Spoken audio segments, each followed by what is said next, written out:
16 September 2016 आपल्या उरीच्या सैनिक तळावर 4 लष्करी आतंकवाद्यांनी हल्ला केला आणि त्यामध्ये आपल्या जवळपास 19 जवान मारले गेले आणि 31 जखमी झाले. खूपच तर हा एक मोठा भयंकर घटना म्हणजे होती. असं व्हायला नको होतं. मग असं आम्हाला सांगितलं की तुम्ही प्लॅन करायचं, रिटेलिएशन करायचं. तर आम्ही प्लॅन केले, कारण की जसं सांगितलं लहानपणापासूनच LCमध्ये होतो, पुढे काय सगळी माहिती होती आम्हाला कुठं काय करायचं आणि प्लॅन दिले. आणि माझ्या एरियामध्ये 3 स्ट्राईक्स होते, टोटल 7 स्ट्राईक होते, 3 वेगळ्या टाईप, एक सेंटरमध्ये आणि एक 3 माझ्या जम्मू रिजनच्या खाली, जसं नगरोटामध्ये मी होतो.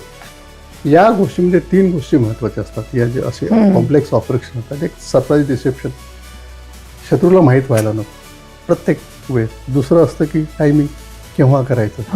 आणि तिसरं असतं ॲक्च्युअल एक्झिक्युशन, म्हणजे कसं करता तुम्ही याच्यावर डिपेंड असतं. सरप्राईज अँड डिसेप्शन असं होतं की आमच्या ज्या टीम्स होत्या त्यांना माहीतच नव्हतं आपल्याला करायचं काय. त्यांची ट्रेनिंग करून घेतली, पण आतल्या आतच हे करायचं, जसं रिहर्सल इकडे जायच्याऐवजी आतल्या आतच करून घेतली. आणि दुसरी म्हणजे कोणाजवळ मोबाईल नाही, काही नाही, देवर असं आपण तो एकदम क्वारंटाईन, टोटल इलेक्ट्रॉनिक क्वारंटाईन, काहीच माहिती नाही. सगळ्या शेवटच्या दिवशी 1 दिवस आधी त्यांना सांगितलं हे तुमचे टार्गेट आहे, म्हणजे ते कोणाला काही सांगू शकत नाही. ही एवढी सरप्राईजची महत्त्व होतं.